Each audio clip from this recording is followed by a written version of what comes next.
આ બેદરકારી છે ડ્રાઈવરની હોઈ શકે। આ જેમને કોન્ટ્રાક્ટ આપવામાં આવ્યો છે જે ભાજપને લાગતા વળગતા નેતા પાસે છે એમનો કોન્ટ્રાક્ટ રદ થવો જોઈએ અને આના માટે જે કોઈ જવાબદાર હશે એની ઉપર પગલાં લેવાની ભલામણ કરશે। ત્યારે સ્થળ ઉપર FSL ની હાજરીમાં એક પંચનામું કરી દેવામાં આવ્યું છે। માંગણી એટલી છે કે એમની સંવેદનાઓ સાથે 50 લાખ રૂપિયાની સહાય થવી જોઈએ। જેની ઉપર લાઠીચાર્જ છે એ કોઈ ને કોઈ અહીંયા કોઈ ભોગ બનેલા કે સગાવાલા કે એના ઓળખીતા હશે એના માટે હાજર હોય તો એને સારી રીતે સમજાવવાની વ્યવસ્થા કરવી જોઈએ। ડ્રાઈવરનો બ્લડ સેમ્પલ લઈ લેવામાં આવ્યું છે। એમાં કોઈ એલ્કોહોલ અથવા ડ્રગ્સની હાજરી હશે તો એના વિરુદ્ધ જે કાયદેસરની કાર્યવાહી હશે કરી દેવામાં આવશે।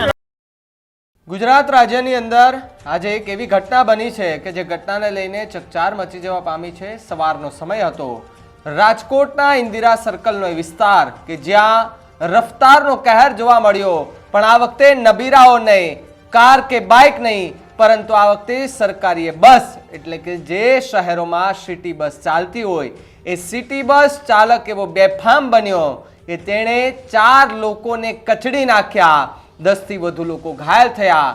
જે લોકોએ જીવ ગુમાવ્યો છે એમના પરિવારજનોનું આક્રંદ જોવા મળ્યું હતું। તો સાથે સાથે લોકોનું ટોળું એકઠું થઈ ગયું હતું, કાચ ભાંગ્યા, બસમાં તોડફોડ કરી, પોલીસે લાઠી ચાર્જ કરવો પડ્યો, એટલી પબ્લિક ત્યાં ભેગી થઈ ગઈ હતી। પણ સવાલ એ ઊભા થાય છે કે પ્રશાસન એ વખતે શું કરતું હતું? નમસ્કાર, આપ જોઈ રહ્યા છો ન્યૂઝરૂમ અને આપની સાથે હું છું ભાવિક। પહેલા તો તમે અમારી ચેનલને સબસ્ક્રાઇબ ન કરી હોય તો અમારી ચેનલને સબસ્ક્રાઇબ કરી લો, બેલ આઇકનને દબાવી દો જેથી કરીને પડે પડના સચોટ સમાચાર તમને તમારા મોબાઈલ પર તરત જ મળી રહે। વાત પહેલા પોલીસની કરીએ। પોલીસને પહેલા તો જે દંડો ઉપાડવાનો હોય છે તે દંડો નથી ઉપાડતી, અને કોઈ એવી ઘટના બને કે જે સામાન્ય માણસો ઊભા હોય ત્યાં પોલીસ દંડો લઈને એમને મારે છે। સવારની એ ઘટના કે જે રાજકોટના ઇન્દિરા સર્કલ નજીક એક અકસ્માત થયું, લોકોનું ટોળું ભેગું થયું તો પોલીસે લાઠી ચાર્જ કર્યો, ધક્કા માર્યા, કોલર પકડ્યા। મારે રાજકોટ પોલીસ અને ત્યાંના કમિશનર બ્રિજેશ ઝા આમને એટલો એક સવાલ પૂછવો છે। રાજકોટની જ્યાં બોર્ડરો છે, જ્યાંથી રાજકોટ શહેર ચાલુ થાય છે ને જ્યાં રાજકોટ શહેર પૂરું થાય છે, આ શહેરોની અંદર જેટલા જે કહેવાય ને કે પોલીસ ચોકીઓ આવેલી છે એ પોલીસ ચોકીમાં એક નિર્દેશ જાહેર કરો અને કહો કે તમારા આસપાસ એટલે કે માત્ર વધારે હું કિલોમીટર નહીં કહું, માત્ર 100 મીટરના દૂર કેટલો દારૂ મળે છે, માત્ર 100 કિલોમીટરના દૂર કેટલા કૂટણખાના ચાલે છે, માત્ર 100 કિલોમીટરના દૂર કેવા ધંધા ચાલે છે, ગેરકાયદેસરના ધંધા હોય, દારૂનું વેચાણ હોય, ગેરકાયદેસર રીતે બાંધકામ હોય કે પછી ગેરકાયદેસર રીતે એ કંઈ પણ એવી પ્રવૃત્તિ ચાલતી હોય, ત્યાં બંધ કરાવવા જાઓ ને ભાઈ બ્રિજેશભાઈ, તમારી પોલીસને કહી દો, હર્ષભાઈ તમે ભલે ને ગાંધીનગર અથવા તો સુરતમાં હો પણ આ તમારી પોલીસ જુઓ શું કરે છે રાજકોટમાં। પોલીસ કમિશનર પર જ્યારે સવાલો ઊભા થાય છે ત્યારે સ્વાભાવિકપણે એ નાના પોલીસ કર્મચારીઓનું શું ભાઈ? તમને કોણે આદેશ આપ્યો હતો કે એને મારો તમે ભાઈ? જે વસ્તુ જ્યાં કરવાની હોય છે ત્યાં નથી થતી, પરંતુ જ્યાં નથી કરવાની ને ત્યાં બધું જ કરવા લાગે છે। બુટલેગરોને કોઈ દિવસ તો મેં નથી જોયા કે એનો વરઘોડો નીકળ્યો હોય, એમને આવી રીતે લાઠીચાર્જ કરીને માર માર્યો હોય, કારણ કે ત્યાંથી હપ્તા મળે છે। જો હપ્તા ન મળે અથવા તો હપ્તા ન આપે તો પછી એને પણ માર પડે। એટલે સ્વાભાવિક વાત છે કે લાલો લાભ વગર લોટે ક્યારેય ન આવે, આ કહેવત સાચી પડે છે। પણ ખેર, થોડી વાત એ અકસ્માતની પણ કરીએ કે જેમાં 4 લોકોએ જીવ ગુમાવ્યા। એ 4 લોકો અમે ગળા ફાડી ફાડીને બોલશું તો પાછા તો નહીં આવી જાય, પણ અમે એટલી ભગવાનને પ્રાર્થના કરીએ કે એમની આત્માને શાંતિ મળે ને જ્યાં પણ હોય એમને સદગતિ મળે, એના પરિવારને હિંમત આપે કે આ કરુણ ઘટના અને જે ડ્રાઈવરની વાત કરવામાં આવી, જે કોન્ટ્રાક્ટ જેને આપવામાં આવ્યો હતો એ ભારતીય જનતા પાર્ટીનો ખાસ માણસ છે। સૌથી મોટો સવાલ એ ઊભો થાય છે ને અહીંયા હવે બધું પૂરું થઈ જશે। અગ્નિકાંડ હોય, હરણી બોટ કાંડ હોય, એ પછી મોરબીનો ઝૂલતો પુલ કાંડ હોય, આ બધું જ આપણે યાદ કરીએ છીએ માત્ર 5 દિવસ સુધી, 6થા દિવસે બધું જ ભૂલી જઈએ છીએ। બસ આ અકસ્માતનું પણ એવું છે। પણ ખેર, જ્યારે અકસ્માત સર્જાયો ને એ જ સમયે ત્યાં કોણ કોણ આવ્યું તેની વિશે વાત કરીએ તો કોઈ પોલિટિક્સ માણસ તો દેખાયું નહીં, પણ હા 2-5 માત્ર દેખાયા કે જેમાં રામભાઈ મોકરિયા ને એ લોકો દેખાયા, પ્રતિક્રિયા પણ આપી। પહેલા રામભાઈની પ્રતિક્રિયા સાંભળો। એમને જ્યારે પત્રકારોએ પૂછ્યું કે રામભાઈ જ્યારે અહીંયા ટોળું ભેગું થયું ત્યારે પોલીસ કેમ આવી રીતે વર્તન કરવા લાગી, કેમ દંડા માર્યા, રામભાઈ સરસ મજાનો જવાબ આપ્યો કે પોલીસ આવું ન કરવું જોઈએ. શું કહ્યું રામભાઈએ પહેલા સાંભળો એમને. 3 લોકોના ડેથ થયા છે અને એક ગંભીર છે. હોસ્પિટલમાં કમિશનર સાહેબ પણ હોસ્પિટલે પહોંચ્યા છે. આ બેદરકારી છે ડ્રાઈવરની હોઈ શકે અને એને ઉપર કડક પગલાં ભરવા જોઈએ અને ભવિષ્યમાં પણ વારંવાર સિટી બસનો થોડી સ્પીડ વધારે હોય છે અને ઘણી વખત પેલું થતું હોય તો એના માટે પણ કાયમી કંટ્રોલ આવે અને કોઈની જિંદગી સાથે ખેલવાડ ન થાય.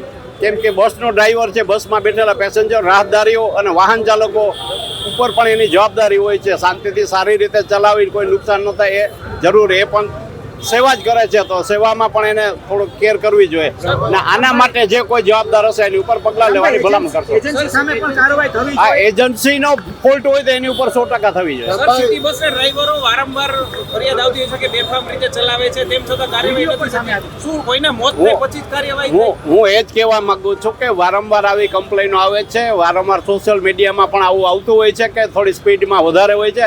ખરેખર સિટી બસ છે, સિટીમાં શાંતિથી અને લોકોને યોગ્ય જગ્યાએ પહોંચાડવા માટેની વ્યવસ્થાના ભાગરૂપે સબસિડી રૂપ છે, પણ એમાં સ્પીડ ન હોવી જોઈએ અને સ્પીડ થતી હોય તો એને કંટ્રોલ કરવી અથવા તો બસને સ્પીડ બસ જે એની સ્પીડ હોય એને લિમિટ કરી નાખવી જોઈએ જેથી અમુક કિલોમીટર સ્પીડથી વધુ ચાલી ન શકે. જી સ્વજનો જે મૃતકો છે એના સ્વજનો ઉપર લાઠીચાર્જ કરવામાં આવ્યો. આ પ્રકારની ઘટનાઓ રાજકોટમાં બની રહી છે. એમાં એવું છે કે પોલીસે પણ સહૃદયપૂર્વક વર્તવું જોઈએ, સંયમ રાખવો જોઈએ અને જેની ઉપર લાઠીચાર્જ છે એ કોઈ ને કોઈ અહીંયા કોઈ ભોગ બનેલા કે સગાવાલા કે એના ઓળખીતા હશે એના માટે હાજર હોય તો એને સારી રીતે સમજાવીને વ્યવસ્થા કરવી જોઈએ. એ પોલીસે જોવું જોઈએ. રાજકોટવાસીઓ હવે રસ્તા ઉપર નીકળતા બી છે કારણ કે આવી બસો બેફામ થઈ છે. રામભાઈ, કડક કાર્યવાહી માત્ર રાજકોટના રહેવાસીઓ ડરતા નથી. આપણે ખાલી એટલી જ કંટ્રોલ કરવાની જરૂર છે કે સિટી બસ અથવા તો અન્ય વાહન છે એની સ્પીડ લિમિટ બાંધવી જોઈએ અને ટ્રાફિક સેન્સ જે હોવો જોઈએ એનો અભાવ છે સિટી બસ ડ્રાઈવરોમાં, એના માટે એને શિક્ષણ આપવું જોઈએ. તમે આવ્યા છો સારી વાત છે, પરંતુ જેમની ખરેખર જવાબદારી છે મેયર, નીચે મયુરભાઈ હજી સુધી નથી દેખાયા. હવે એ લોકો આવશે, જેમ માહિતી મળે ખબર પડે એમ આવે. હું અત્યારે તમારા ટીવીના માધ્યમથી મને ન્યૂઝ જોવા મળ્યા એટલે હું બાજુમાં જ પહોંચી ગયો. મને જે સમાચાર મળ્યા હું તરત આવ્યો. જેમ જેને સમાચાર મળશે તો આવશે. એમાં કોઈ બીજું સ્ટેન્ડિંગ કમિટીના ચેરમેન નથી આવ્યા. જી ડ્રાઈવરો કલેક્ટર જેવું વર્તન કરે છે એવી રીતના જ હાથે તપાસ. એટલે એના માટે કડક પગલાં ભરીએ એવા સત્તાવાળા એવી ડ્રાઈવરોની દાદાગીરી ચલાવી ન લેવાય ને ચાલે નહીં. તો આ આખી ચર્ચા ચાલી રહી હતી. રામભાઈ પણ ત્યાં પોતે પહોંચ્યા હતા, પોલીસનો કાફલો પણ ત્યાં પહોંચ્યો હતો. પોલીસે લાઠીચાર્જ પણ કર્યો હતો, ટોળાને વિખેરવાના પ્રયત્ન પણ કર્યા હતા, પણ ટોળું એટલું આક્રોશિત હતું અને ટોળાનું કહેવું એવું હતું કે હવે અમારે કાયદો હાથમાં લેવાની જ જરૂર છે કારણ કે પોલીસ પ્રશાસન તો કશું કરવાનું નથી. પોલીસ શું કહી રહી છે આ મુદ્દે સાંભળો એમને. વિસ્તારમાં ઇન્દિરા સર્કલમાં આજે સવારે એક આરએમસીની ઇલેક્ટ્રિક સિટી બસ જે છે એના દ્વારા એક અકસ્માત સર્જવામાં આવ્યો હતો, જેમાં હજુ સુધી 4 માણસોની ડેથ થઈ ગઈ છે, જેમાં 2 મેલ અને 2 ફિમેલ છે અને આના સિવાય 3 ઇન્જર્ડ છે, જેમાં 1 ફિમેલ ઇન્જર્ડ છે અને 2 મેલ ઇન્જર્ડ છે. આ રીતે ગાંધીગ્રામ પોલીસ સ્ટેશનમાં એક ગુનો નોંધી દેવામાં આવ્યો છે અને અત્યારે સ્થળ ઉપર એફએસએલની હાજરીમાં એક પંચનામું કરી દેવામાં આવ્યું છે અને જે બસ જે છે પોલીસ સ્ટેશનમાં લઈ જઈને આરટીયુની હાજરીમાં એમનું મેકેનિકલ પરીક્ષણ ચાલુ છે અને ડ્રાઈવર જે છે અત્યારે સિવિલ હોસ્પિટલમાં દાખલ છે. ડ્રાઈવર ઉપર પોલીસ જાપ્તો મૂકી દેવામાં આવ્યો છે અને ડ્રાઈવરનો બ્લડ સેમ્પલ લઈ લેવામાં આવ્યું છે. એમાં કોઈ એલ્કોહોલ અથવા ડ્રગ્સની હાજરી હશે તો એના વિરુદ્ધ જે કાયદેસરની કાર્યવાહી હશે કરી દેવામાં આવશે. આ તપાસનો વિષય છે, તપાસમાં આગળ જે આવશે એના વિરુદ્ધ કાર્યવાહી કરશે. કુલ હજુ સુધી જે માહિતી મળી છે એમાં 2 મેલ અને 2 ફિમેલ, આ રીતે કુલ 4 ડેથ થયા છે અને 3 ઇન્જર્ડ છે. તો બીજી તરફ હવે આ આખો પોલિટિકલ એંગલ જોવા મળી રહ્યો છે કારણ કે કોંગ્રેસના નેતા નૈનાબા જાડેજા ત્યાં પહોંચ્યા ઘટના સ્થળે પહોંચી અને નૈનાબાએ તો એવી જાહેરાત કરી દીધી કે જે મૃતક પરિવારો છે તેમને 50 લાખ રૂપિયાની જાહેરાત કરી દેવી જોઈએ સરકારે, કારણ કે સરકારી બસ હતી. ડ્રાઈવરની વાત કરીએ તો એ ડ્રાઈવર કોન્ટ્રાક્ટનો માણસ હતો અને ભારતીય જનતા પાર્ટી સાથે એક કોન્ટ્રાક્ટર છે, એમને ઉઠક બેઠક છે. એટલા માટે થઈને હવે વિપક્ષ પણ આમાં ઝંપલાવ્યું છે અને 50 લાખ રૂપિયાની સહાય દેવડાવવાની માંગ નૈનાબાએ કરી છે. શું કહ્યું નૈનાબાએ, સાંભળીએ એમને. કારણ કે જે મૃત્યુ પામ્યા છે એમની ખોટ તો કોઈ દિવસ પૂરી ના શકે કોઈ પણ વ્યક્તિ, પણ અમારી એવી માંગણી છે કે જેમને કોન્ટ્રાક્ટ આપવામાં આવ્યો છે, જે ભાજપને લાગતા વળગતા નેતા પાસે છે, એમનો કોન્ટ્રાક્ટ રદ થવો જોઈએ અને એનું ગવર્નન્સ ડાયરેક્ટ ગવર્મેન્ટ પાસે જવું જોઈએ.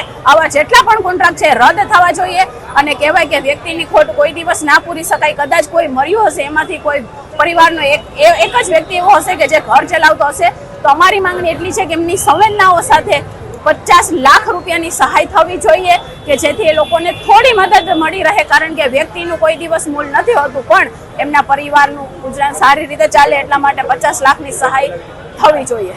તો જે રીતે સવારથી જ એક જ મુદ્દો ચર્ચાઈ રહ્યો છે, રાજકોટનો અકસ્માત. એ રાજકોટના અકસ્માતમાં પહેલા 3 લોકોના મોત થયા. એક વ્યક્તિ ગંભીર રીતે ઘાયલ હતો, તેને હોસ્પિટલમાં દાખલ કરવામાં આવ્યો અને દાખલ કરતાની સાથે જ થોડી જ વારની અંદર સમાચાર આવે છે કે ડોક્ટરે એ વ્યક્તિને પણ મૃત જાહેર કરી દીધો છે. એટલે કે આ અકસ્માતમાં 2 પુરુષ અને 2 મહિલાનો સમાવેશ થાય છે. સીસીટીવી સામે આવ્યા છે. મેં તમને સીસીટીવી નહીં બતાવી શકીએ કારણ કે એ સીસીટીવી ખૂબ ભયાનક છે કે જેની અંદર એ બસ ડ્રાઈવર એટલી ફૂલ સ્પીડમાં આવે છે, ઘણા બધા લોકોને ત્યાંથી ઉડાડીને લઈ જાય છે. છેલ્લે 4 લોકો ઉપર એ બસ ચડી જાય છે ને 4 લોકોનો જીવ હવે આપણી વચ્ચે નથી રહેતો. એ ભગવાનને વાલા થઈ જાય છે. પણ કોના કારણે? એ સિટી બસ ચાલકના કારણે. પણ સવાલ એ ઊભો થાય છે, લોકોના પ્રશ્નો એવા હતા, લોકોના આરોપ એવા હતા કે સિટી બસ ચાલક એની ઉંમર કેટલી હતી અને એ ડ્રિંક કરેલો હતો. હવે FSL નો રિપોર્ટ સામે આવે. જો કે ડ્રાઈવરને તો દાખલ કરવામાં આવ્યો છે કારણ કે ડ્રાઈવરને ટોળાએ ખૂબ માર માર્યો છે અને માર મારતાની સાથે જ એમને પોલીસ ત્યાંથી છોડાવીને સીધી સિવિલ હોસ્પિટલ લઈ ગઈ હતી. સિવિલ હોસ્પિટલમાં એ ડ્રાઈવર દાખલ છે. હવે એમના FSLના રિપોર્ટના બધું જ કરાવશે, એના રિપોર્ટ પણ કરવામાં આવશે અને જો એમણે ડ્રિંક એન્ડ ડ્રાઈવ કરતો હશે એવો કેસ બનશે તો કડકમાં કડક પગલાં લેવાના પણ આદેશ અપાશે. પણ હવે ઉપરથી એવા આદેશ અપાય છે કે લગભગ ગુજરાતની અંદર જ્યાં જ્યાં સિટી બસો ચાલે છે ત્યાં તપાસના આદેશ આપો અને જો કોઈ ઓવર સ્પીડિંગમાં જાય છે તો બધાને દંડ ફટકારો ને સસ્પેન્ડ કરવાની તજવીજ હાથ ધરો. માત્ર આ વસ્તુ ત્યારે થાય છે કે જ્યારે કોઈ ઘટના બને છે. ઘટનાની પહેલા કોઈ પણ જાતની તકદી રાખવામાં નથી આવતી. એ અગ્નિકાંડ હોય, ઝૂલતો પુલકાંડ હોય કે પછી અકસ્માતની હારમાળ કેમ ન હોય, જ્યારે કોઈ ઘટના બને છે ત્યારે જ સરકાર, પોલીસ અને પ્રશાસન જાગે છે અને પછી તાઇફાઓ માટે થઈ અને મોટી મોટી વાતો કરે છે અને વાતો માત્ર ને માત્ર 5 દિવસ સુધી રહેશે. 6થા દિવસે હતું એનું એ થઈ જશે. અકસ્માતને લઈને તમારું શું માનવું છે કમેન્ટ કરીને ખાસ જણાવજો. જોતા રહેજો ન્યૂઝ રૂમ. નમસ્કાર.